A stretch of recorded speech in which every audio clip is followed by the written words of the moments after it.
On behalf of Friedrich-Naumann Foundation for Freedom and Care, we would like to welcome you to yet another edition of our series, Breaking the Silence. As you've seen in our little clip from CARE, it is dedicated to all those countries who have been suffering extreme humanitarian crises in 2022 and yet haven't received the media attention they should have. So it is CARE's promise and hope to just give a little additional limelight to all those countries that didn't receive it. And that's why we are meeting up today to feature Burundi. For those of you who haven't been to Burundi and are not that close to that country, just a little bit some basic information to give you an idea of the country. We have a little chart for you so you have an idea. It is a landlocked country. Max, could you give us the chart, the country chart Burundi, so we can have a visual while I'm talking? It is, here you can see it. So we are talking East Africa, landlocked. More than 70% of people are living below the poverty line. We're talking 12.5 million people, the total population of Burundi, and it is at least 1.8 million people that need humanitarian aid and are living below poverty line. So this is the brutal reality in Burundi. And in addition, we are talking extreme political instability. We are talking poverty, hunger, natural disasters, and in addition, drought, floods. So this seems to be a vicious circle. Burundi has problems to really escape. And so even more, there should be attention, there should be funds coming towards Burundi. So this is the big hope of all the players involved in the humanitarian aid in Burundi. But what we would try today too is not only shed a light on the challenges when it comes to humanitarian aids, but as well the political and the social aspect and the situation for people living in Burundi. So we are very blessed and happy and to welcome our two panelists to our webinar today. And I would like to start with Afurika Juvenal. He is country director for CARE in Burundi, and has been working in the developing context in East Central Africa, West Africa, and the Caribbean. And Africa is bringing towards the table this huge pile of experience and insights. And we're very happy to have you to just give us an idea what CARE is doing on the grounds, trying to alleviate suffering. So thank you very much, Afrika, for being with us. A warm welcome.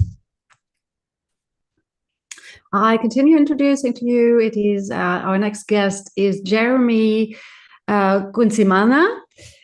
He is a human rights defender and aptly working for an organization that's called Defend Defenders. He has been doing this work since February 2017 as a position as a project manager, project officer for Defend Defenders. And he has a background in foreign affairs. He has been working in the Ministry of Foreign Affairs in Burundi.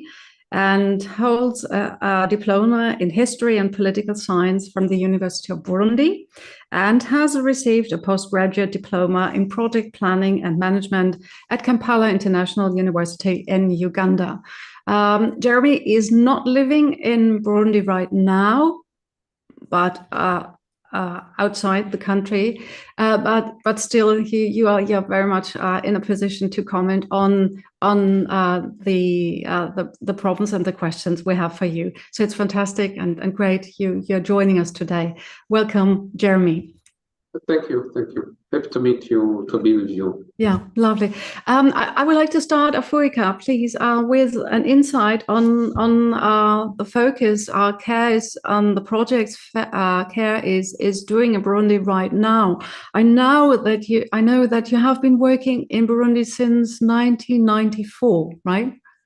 Correct. Yeah, so there's a sort of history and an idea of how the place is ticking. Could you give us an idea of what is the main focus right now? Thank you for this opportunity, and really pleased to be here. Yeah. And thanks for also the introduction. As you mentioned, CARE started its presence and operations in Burundi in 1994. That's with a major humanitarian crisis. We're responding to acute humanitarian needs of then. And since then, although the programming in CARE evolved from primarily humanitarian to recovery development, we maintain, according to our broad organizational mandate, our humanitarian preparedness and response and interventions. Mm-hmm. And as you highlighted, the most acute, I could say, emergency and disasters are related to natural disaster. You have floods, you have landslide, you have infrastructure damage because of the floods and flooded areas, and those actually happen to affect geographies and populations which are served by CARE in its long-term programming. So obviously, CARE ends up preparing and supporting communities to respond. Mm-hmm. The main focus of CARE we have in our current strategy, we have a strong focus first on to impact populations, the women and the youth. There's a strong focus on what we call economic development and economic resilience, and they have a strong focus on what we call, like in humanitarian terminology, we can relate to protection. Where it's really gender-based violence, women's rights, and women's empowerment, and which really connects, of course, to the protection, especially during crisis. And we have health, and we have water and sanitation as main social services and rights. Yeah. So that's the focus. Yeah. And what about the aspect of the internally displaced people and refugees coming from the Rwandan civil war? And are you still taking care of these aspects too, or is it is mainly what you said before? Yes, as I mentioned, we have in a key area of needs and its returnees. We have actually Burundian population coming back from exile, and those are coming primarily from Tanzania, but also from Rwanda and DRC, and those are really coming to the areas which are already vulnerable, served by CARE, and those are the main population served by that humanitarian interventions.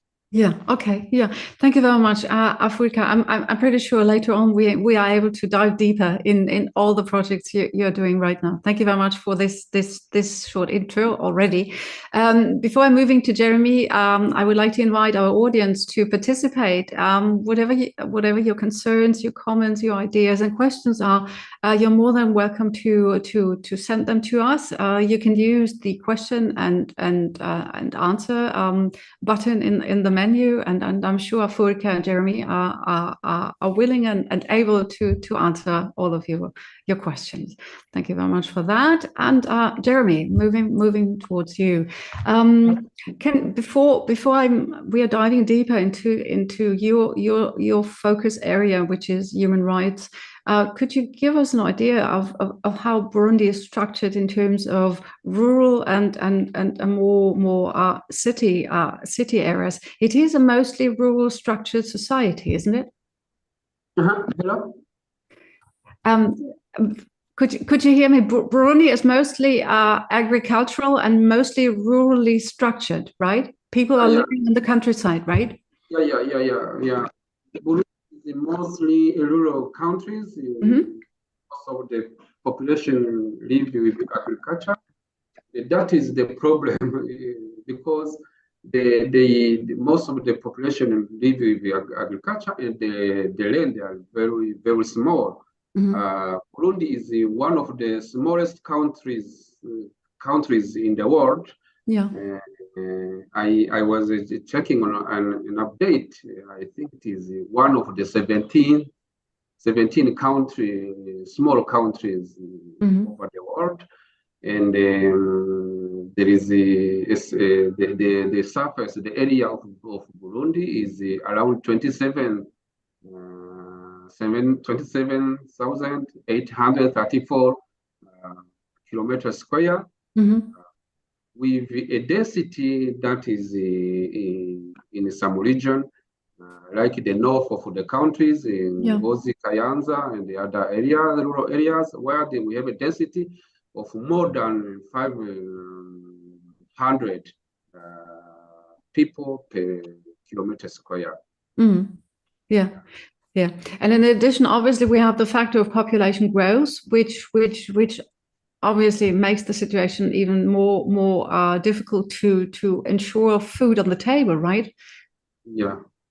And in addition, if you can check the briefing even on Wikipedia, you can see that Burundi have been experiencing since the independence time area a long period of stability, of crisis, of interethnic conflict. That is what complicated the situation. Yeah, we can get this. But Jeremy, your point of work in your NGO, which is called Defend Defenders, could you give us an idea? What do you do? Yeah, what is your mission? Thank you very much, Britta. That is a good question, and that will give an idea on how I still connected to Burundi to follow what is happening there, even though I'm exiled and that I'm in the position of giving an update. The context, the background of what I do is related to the background of 2015, when the crisis arose in Burundi around the move of late President Nkurunziza to compete for a third term in violation of the Constitution and the Arusha Peace Agreement of 2000. Many human rights organizations, civil society organizations, the political activists stood against that move. There have been around the military coup attempt. The government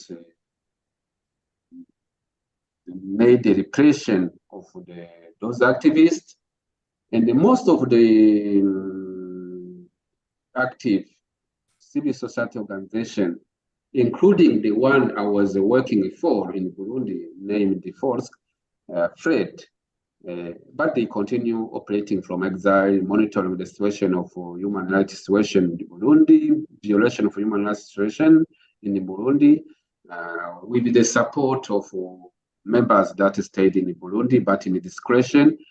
And some donors agreed to continue supporting those activists, those civil society organizations in exile, and defenders, an international organization based in Kampala, active in the region, was selected to host a specific project, a Great project, supporting those activists either in exile or in Burundi, but most of them were in exile, to continue operating from exile. And I got a chance to be part of the team that started coordinating that project since January 2017 up to now. I was a part of the team as a project coordinator phase, but since 2019, I'm coordinating that project. At least still December this year, my contract is going on. Yeah. How is the state of human rights in Burundi right now? I mean, we know there are some worrisome developments. There's violence. There is a limitation of expression, of coming together in groups and protesting. So what would you say? How is the state of human rights in Burundi right now? I can say that specifically during the 5 years of the implementation of the third term by President Nkurunziza was characterized by a massive violation of human rights, forced disappearance, illegal killing, illegal imprisonment. At the first time, the civil society activists were targeted, and most of them fled the country. Those remained in Burundi, or either worked on other projects or stayed silent and not talking about human rights violations. Even the few organizations that continue working on human rights violation, they could not publicly defend the data, the information. They were collaborating with the other in exile to raise those issues. For example, at the Human Rights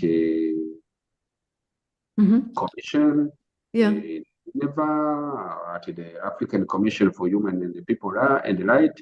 That is most of the work we're doing to support those activists. But starting in 2020 with the new elected president, Ndayishimiye, we saw a slight development, For example, even though the Imbonerakure, the youth member of the ruling party that was qualified at a certain time by the UN as a militia, even though they didn't disarmed, they didn't continue publicly harassing the population as before. There had been a change on public communication by the new president, but we are not. That is why some Burundian in exile returned. I was checking an update this morning from UNHCR that around 34 percent of refugees returned home, that we still have a big number still inside. This situation is not as normal as we wish it, so that we all trust in it. Thank you very much, Jeremy. We'll certainly later on come back to these aspects. I would like to switch for the timing to Afrika to just continue a little bit with care, and then we continue with the human rights situation. Afrika, talking about Burundi and obviously the challenges Jeremy just described. I mean, how free are you as an organization to just operate on the ground? Are you limited somehow, or are you completely free? Yeah, that's a good question and not an easy one. I can respond two ways. So first of all, like in the broad sense, there's a quite restrictive law on for NGO, international NGOs, which was adopted in 2017, which is like in terms of operations, access, like approval, monitoring. That said, on the other side, the law is not really strictly implemented. So the law is there, and so it's randomly implemented. So that gives the space to the access to communities. So we do access communities following number of procedures, and we do work with. Local organizations. We have partner organizations, which of course adds another layer of how we operate and access communities, and those organizations tend to be quite informed, to have informed, and to be able to build the relationship, so to extend the outreach and the access. So that's like answering that way. On one side, the access is there, following procedures. On the other side, of course, you have that law which is in place, though implemented, and can always be a hindrance. But that's how I could respond. Okay, lovely. Jeremy, would you like to comment? Yeah, I wanted to add on my first submission on the situation for human rights issue. Now we are approaching the 2025 legislative elections of MPs, and we are seeing that the political tensions start raising, specifically meaning the oppression on the opposition. We have one main political parties, CNL, that is not actually allowed to operate legally. There is some division internally. One side is supported by the party, and the other side by not supported by the. It is an involvement in the management of political parties. What can lead to other troubles? Elections. Thank you very much, Jeremy. So we have an idea what 2025 is coming, and that it will not be easy for each and everyone on board. Afrika, coming back to you and care. You mentioned in your intro that women obviously are an important focal part of your work, and they are vulnerable too, and obviously they are often associated with children. So I figure there's a high amount of responsibility you are carrying towards all the women you're supporting there. Could you give us more details on the projects? What are you doing to empower women and to make them stronger and more resilient when it comes to facing the current crisis in Burundi? Yes, thank you. That's one of our major, actually the main focus. And we do, and the program we have, it's quite large scale, so covering half of the country. So we really go into communities. We have an approach we call belle colline, which means like beautiful communities, or well, I like it makes really great for a woman to live in dignity and in security. So that's we work with those communities on the multiple aspects, including, of course, like cohesion and like organizing self-organized groups which address the economic aspects, but also the social and psychosocial peer support.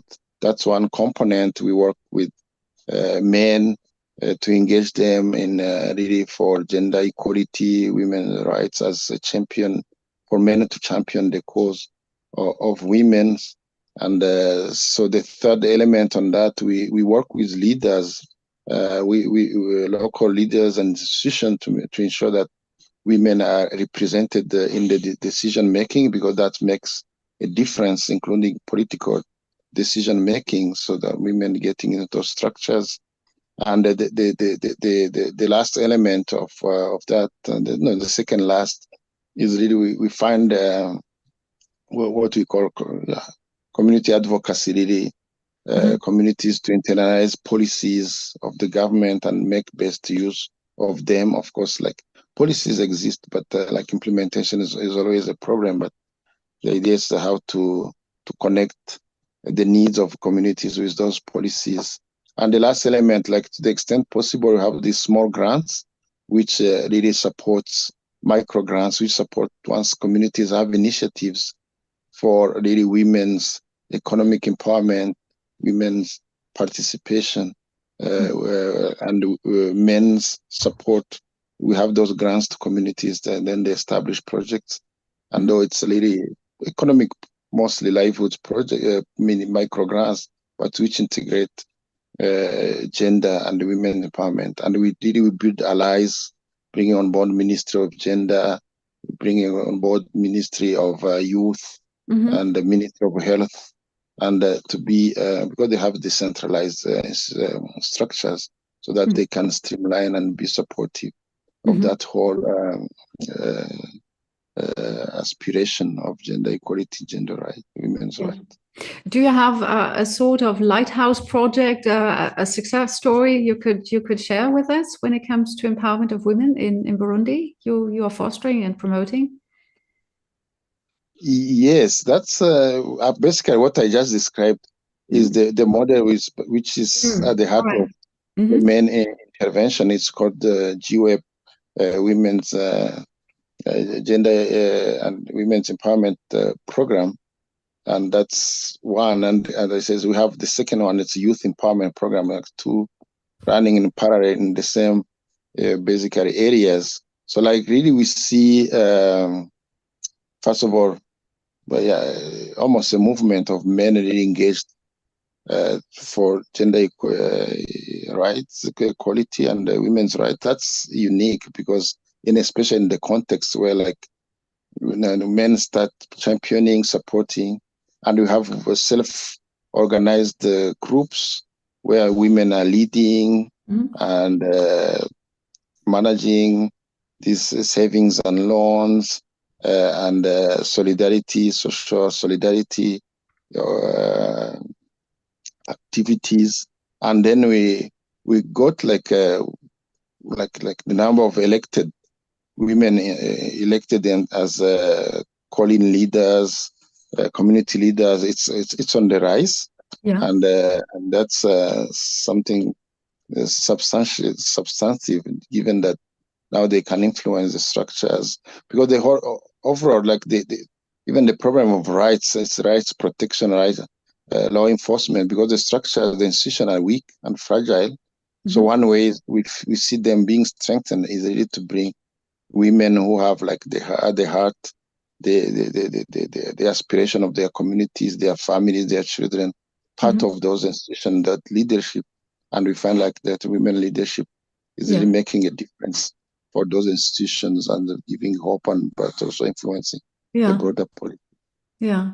Oh, this sounds really, really exciting and promising when it comes to the future of Burundi, to just know that you're empowering women, but not only women, but the whole communities. And as you said, you are working together with men because you can't continue and promote empowerment of women if you don't have their respective spouses and fathers and brothers and sons on board, right?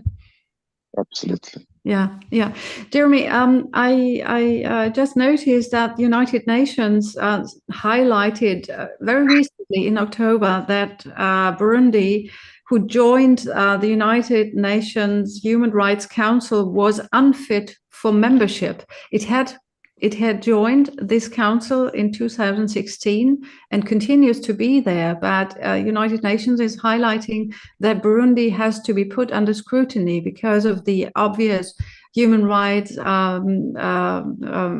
problems and manifestations. Could you comment on that?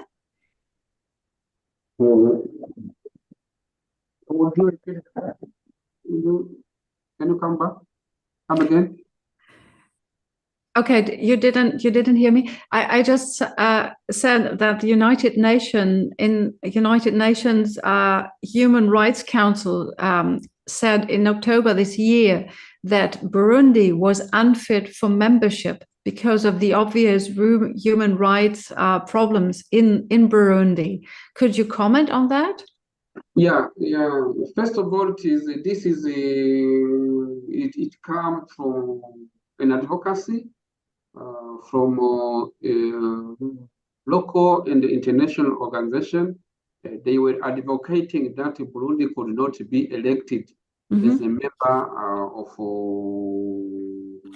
United Nations Human Rights Council because there was a believing that it is a position that unfit to Burundi because they cannot be member of an international institution that have a mandate to promote human rights issues when the situation of human rights in Burundi is not when the human rights in Burundi are not respected. But as you know, we have on one hand human rights activists, and on the other hand we have a state, and the relation of states depend on many interests between themselves, and that's why unfortunately Burundi was elected. And I also support that idea that Burundi was unfit for that position. Yeah. How effective do you feel is the work an organization such you are in Defenders is when it comes to changing this climate of instability, of fear and intimidation in Burundi? Are you able and capable to change things?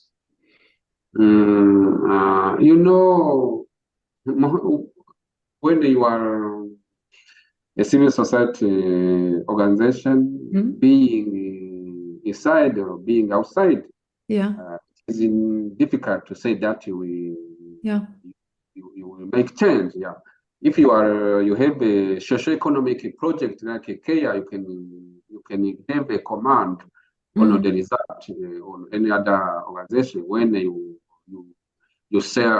help the population humanitarian need. You can have a control on the result, but when you are influencing on human rights and the political issues, it is difficult. And when it comes to NGO and the organization exile, it is more complicated because whenever you are not on the ground, it is challenging. Challenging to have a good information. And it is also expensive, and it is also challenging to get a funding because as far as fund mobilization are concerned, it is difficult to mobilize the fund when you have a legal presence. That is the most important challenge. Yeah. And then another challenge, I think you mentioned the Ukraine crisis. Yeah. That changed the attention. It took away attention, right? Yeah. From donors, yeah. You now, even though we are in Africa, you see other crises rising, like in Sudan. That is that's the new crisis that impacted very importantly, for example, our Burundian partners, because even defenders received a rising request and need from Sudan, and they know that the crisis in Sudan was also very, very devastating. Devastating, yeah. Yeah, but still, I mean, you are Burundian, so obviously your heart is with your people, and you will not stop this sort of commitment, yeah. right? Yeah, that is. And then when our colleague, our friend, our colleague Africa was talking about the crisis in Burundi, poverty, the humanitarian need. I can also mention and add on the humanitarian need, the difficult situation of Burundian exile, those who are not yet who didn't yet return.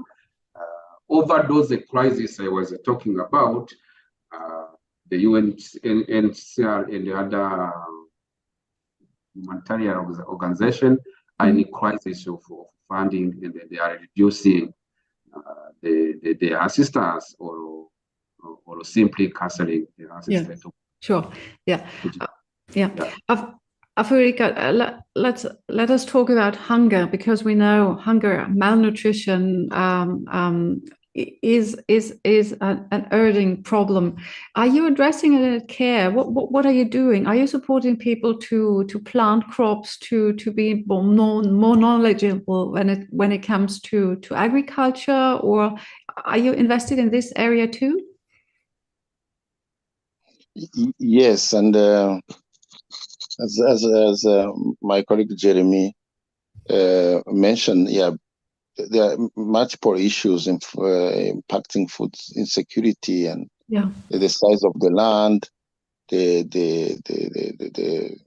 demographics, like the population growth, so and the land tenure itself, like including for like returnees access to land, even like those in country host communities. All those aspects are combined, really make the issue quite complex. And CARE's contribution, and there are multiple actors working on that. And we believe at CARE that once more, like as you say, like women work more and decide less and earn less. Really, that's one important aspect when we say agriculture, gender and agriculture. We have initiatives really which like we demonstrate, and we work with women's groups involved, like in a small scale agriculture, like to be able to increase productivity, effectiveness, like market together, learn together about farming. We have like those groups, like they're being digital. Increasingly, they do have access to agriculture information, when to plant, what's coming up, and where to access inputs when they are there, or at least like where to access, like how to access advice. So we have those like around those groups, established group, we integrate those elements of food security and the resilience. And of course, like we have interventions. When most of the micro grants I mentioned, they tend to be agriculture farm oriented. It could be like rice milling equipment.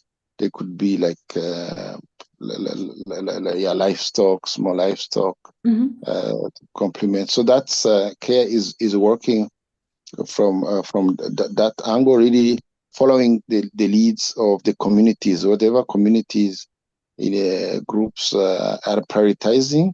Care is coming to support, working with local organizations. We have like our partners, some of our partners are really specialized in agriculture and in the food system, food security, and that also helps to bring other funders, because like if you have like one organization partnering with care, but also being funded by another donor who focused on agriculture, we sure that we facilitate that those extra additional investments are put to the best of use in those communities. So that's we plan to venture more into the land tenure, its difficult aspects, but at least to have some not tenure made by maybe secure access, especially for women and girls, because like there's an issue of succession, what you call it. You can't inherit. A woman cannot inherit land, but there are different mechanisms where she can have secure access, at least from family, previous family and new family land. So those are aspects on which we are working on. To counterbalance this sort of imbalance when it comes to women's rights, I know that you are investing in financial diligence for women too, right? You try to empower them by giving them tools to learn how to manage themselves financially. I know that you have these sort of small saving groups, all adding up to empower women, right? Yes, correct. And really, I think one element, when we say women, we have like a broad range of age groups. So we have, as I mentioned, the other program is focused on youth, making agriculture attractive to youth. We work around what we call youth groups, youth centers. Like each district has, most of the districts have those centers, which really care is helping to re-energize, and the youth can really now connect to agriculture, because there's a high level of employment. There's no jobs, and as you said, it's mostly rural. But having like really youth bring some fresh air innovations into agriculture, and that's like youth include young girls, and that's like youth, girls and boys. So that's like where we feel like the economy, of course, but also the entrepreneurship. But there is a big drive on cooperatives in the country. It's the main government policy, which we feel like bringing those collectives. That's where we feel like strength, and most of those cooperatives are focused or have agriculture as the main activities. So that's really strengthening those the governance of those. The tools, the skills, the connections. Those are the things we help in communities, but also like around those youth centers, which becomes like youth community hubs, which really can connect different actors. Yeah, as in other societies too, the youth is the promise for the future and the hope. So I get that it's an important strategic counterpart in your strategy to invest and to empower youth too. I get it. Yeah, time is flying. I'm just reminding the audience, if you would like to give us questions or thoughts, it is the time now. There's 50 minutes left, so please use the time. We would be very happy to have your questions and comments. Jeremy, projecting in the future, what is your take on the future of Burundi in terms of political and human rights stability or situation? What is your take when it comes to the future of Burundi? Is anything to be different, or will it continue as badly as it is and was?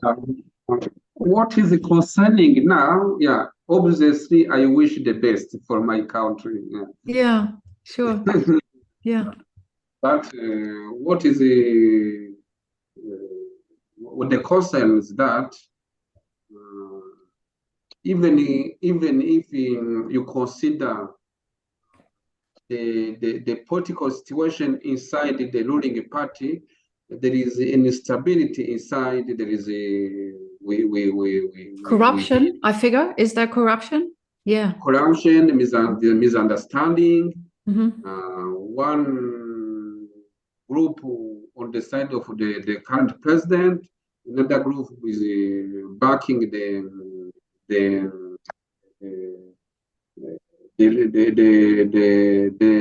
boss, the Secretary General for the ruling party. Yeah, I think I don't know if you heard about the imprisonment of the former Prime Minister Guillaume Moyoni, who is being prosecuted, and he was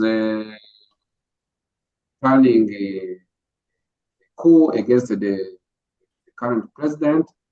That is that's the issue. There is a concern on the future.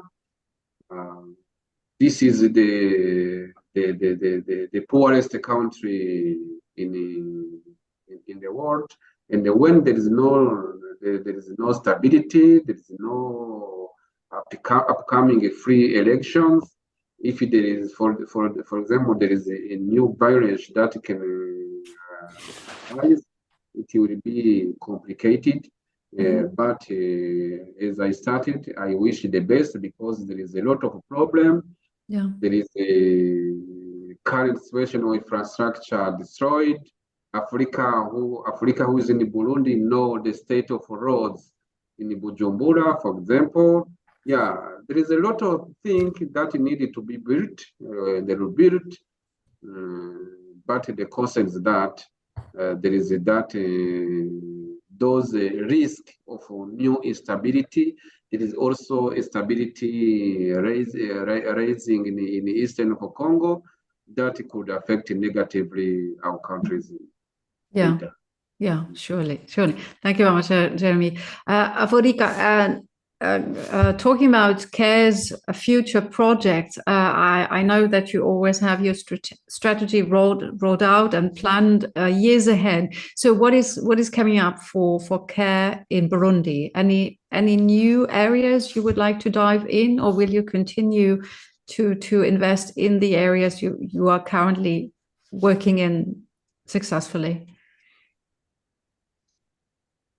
Yes, and of course continuing, and yeah, and, you know the context, like it's tough everywhere in the world, and when it's tough, and of course for countries like Burundi, and with less attention, it becomes even harder in terms of economic hardships, inflation, and or macroeconomics, investment, external inflows of assistance or investment. So it's a tough context. That said, we as CARE we are keen to accelerate and to scale our support to civil society or civil organizations.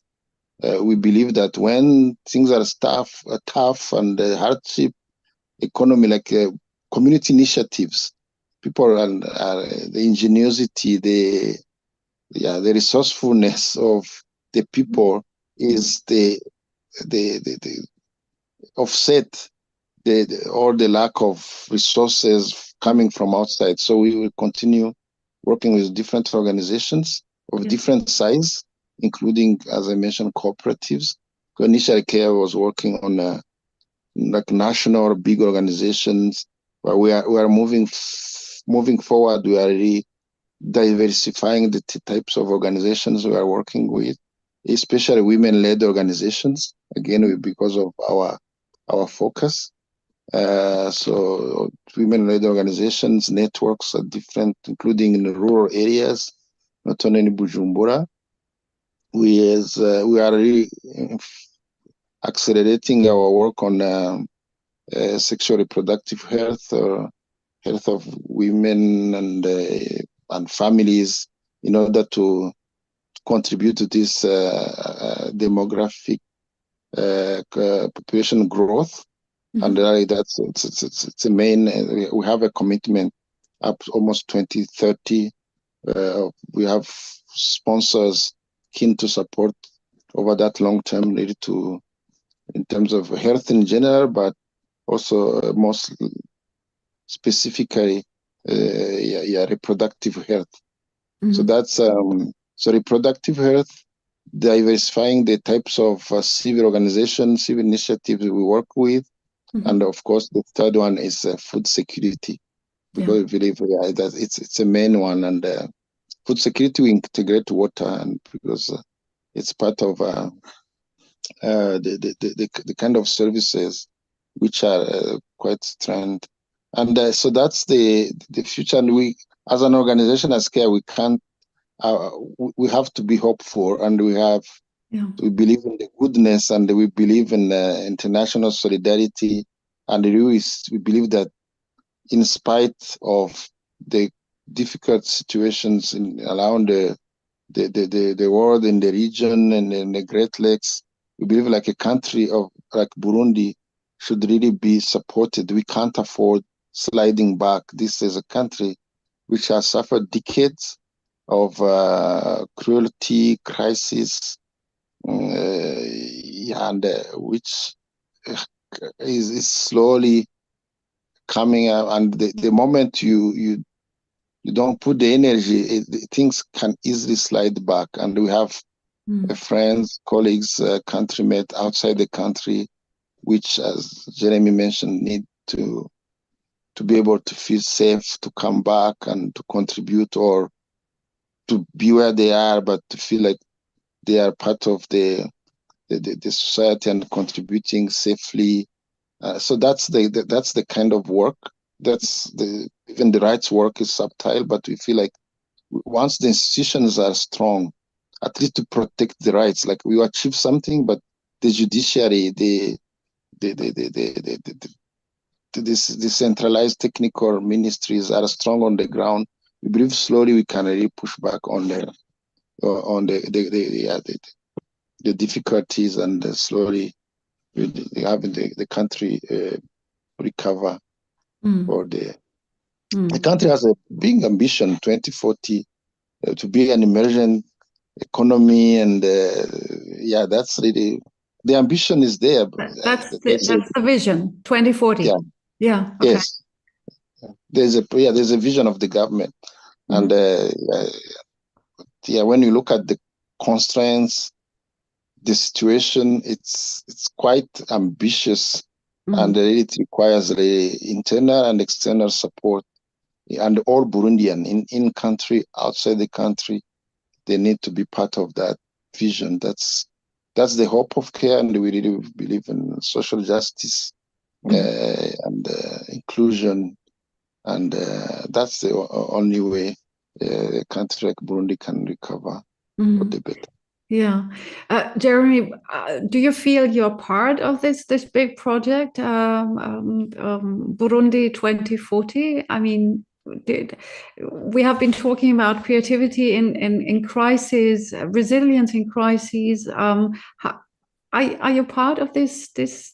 Do you feel part of this joint effort to promote a better Burundi, to move on for a better future? That's why we continue struggling. We continue supporting. The work we do is also to help that vision can be a reality, because that vision cannot be a reality when human rights are not upheld. That's why it comes to the impact. One thing I didn't develop on the impact of our work.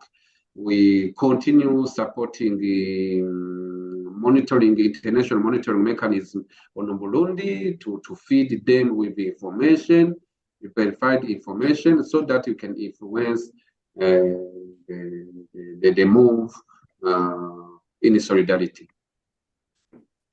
Yeah.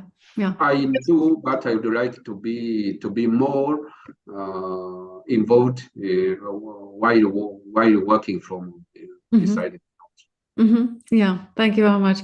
Afurika, any finishing words for our panel today? Anything you would like to give food for thought to our panel, to our audience, or any additional thoughts you might want to share with us before we are hopping off this call?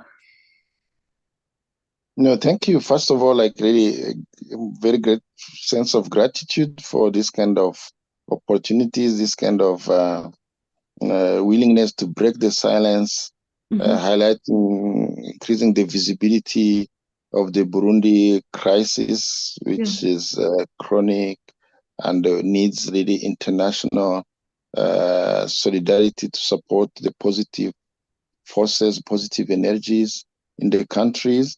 And really, I can't agree more with Jeremy that all Burundians need to be part of this vision. And really, and for that, I believe like all the sponsors, the friends of Burundi, they need to support that kind of convergence, bridging the gaps, the building the bridges, so that really all Burundian and their friends, their sponsors, can really build the country future. And I really appreciate that the international solidarity is very key. We know there is a stretch of that, the needs and the demands.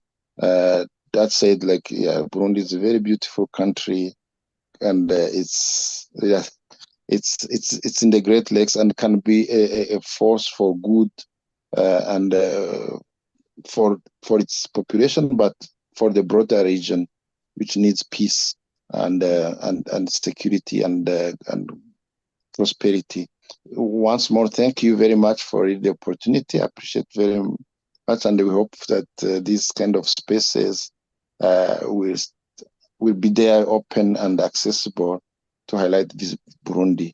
Thank you very much. Yeah, thank you very much, Afurika. Thank you very much, Jeremy. It was a pleasure having you, and we appreciate your efforts to give us a deeper understanding when it comes to Burundi's humanitarian and obviously political and social situation. It is so impactful to have you as Burundians talk about your own country, and our hearts are reaching out to you, and we hope that the international solidarity is coming towards Burundi. So the big vision, Burundi 2040, will come to life.